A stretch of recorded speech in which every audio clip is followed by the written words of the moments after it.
নমস্কার, কল্পনা রান্নাঘরে আপনাদের সবাইকে স্বাগত।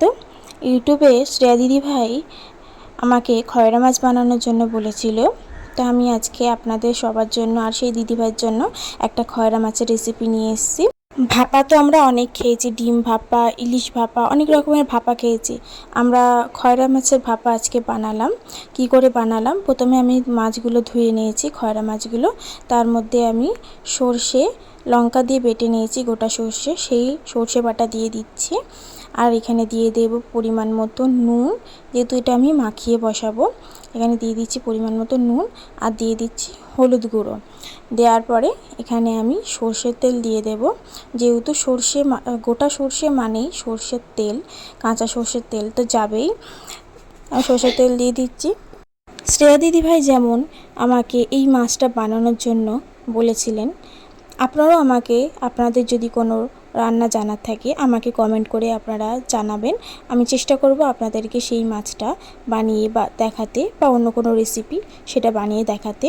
যাই হোক, আমি মাছটা ভালো করে মাখিয়ে নিচ্ছি, এপার ওপর করে ভালো করে মাখিয়ে নেব, যাতে মাছের গায়ে নুন বা মশলা ভালো করে ঢুকে যায়। ম্যারিনেট করা হয়ে গেলে আমি একটা টিফিন কারিতে এই মাছটা ভাপা বসাবো। এই টিফিন কারিটা দেখে আবার কেউ ভাববেন না যে টিফিন কারিটা ফেটে গেছে, তাও আমি এর মধ্যে বসাচ্ছি। যেহেতু আমি মাঝে মধ্যেই ভাপা করি, সেহেতু এই বাটিটা ভাপা বসালে ফেটে যায়, তাই এই বাটিটাও ফেটে গেছে। তাই এই বাটিটা আমি ভাপার নামে লিখে দিয়েছি।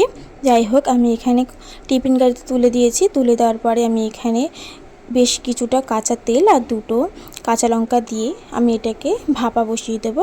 কড়ার মধ্যে একটু বেশি করে জল দিয়ে এটা আমার ভাপা সিদ্ধ করতে আমার এটা আধ ঘন্টা সময় লেগেছে। আধ ঘন্টা পরে আমি এটাকে নামিয়ে নিয়েছি। দেখুন, নামিয়ে নেওয়ার পরে ঠিক দেখতে এরকম লাগছিল।